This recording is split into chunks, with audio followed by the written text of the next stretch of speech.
ndosën politikat tonë në vitet 80-ta.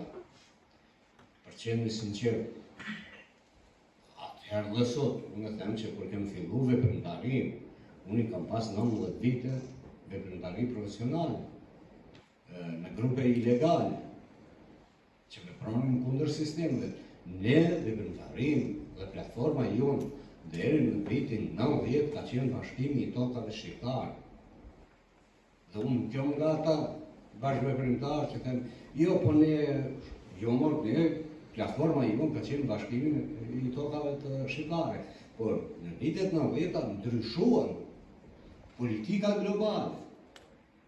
Rënja e murit të Berlinit, zhvillimet brenda Bashkimit Sovjetik, zhvillimet brenda Europës, do të ne na vendosin në situatë që të ridefinojmë dhe të rishohim projektin, platformën tonë, se si do zhvillohen ngjarjet matutine.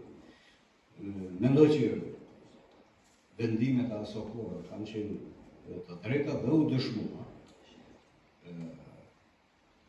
Serbia nuk ishte në gjendje të dialogoj me shqiptarët, përdorte gjuhën e forcës, aty ku është një sërb është tokë sërbe, dhe ne u detyruam të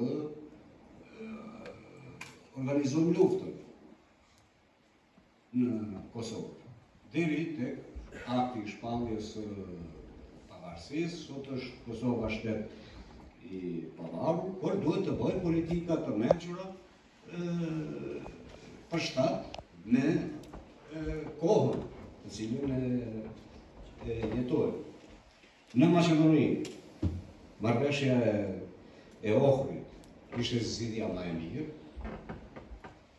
Shqiptarët pranohen shtet forcus, ashtu siç e kishën statusin deri në 1989, sepse në Maqedoni janë bërë eksperimentet antishqiptare, tani janë aplikuar në Kosovë. Beogradi, laboratori për antishqiptarizëm ka qenë Shkupi. Mbyllën shkollat shqipe, bëhen shkollat e përzimit. Në 1989, para ndryshon kushtetuta në Maqedoni, ku hiqen shqiptarët si element shtet formues dhe Maqedonia shndrohet në shtet vetëm të Maqedonës. Dhe generatori i krizës është pikërisht tek kushtetuta. Dhe po të njiheshte e drejta e shtetformësisë sipas kushtetutës së 74-s, nuk do kishte nevojë në Maqedoni të shpërthejnë kryendaritje armatosur. Dhe parimet tona kryesore që kemi qenë më të kujdesshëm kanë qenë shqiptarët të kenë simbolin e vetë, kontar, flamur, gjuhën e tyre në përdorim gjuhën shqipe, arsimin e lartë, përfaqësimin e drejtë dhe adekuat në të gjitha institucionet.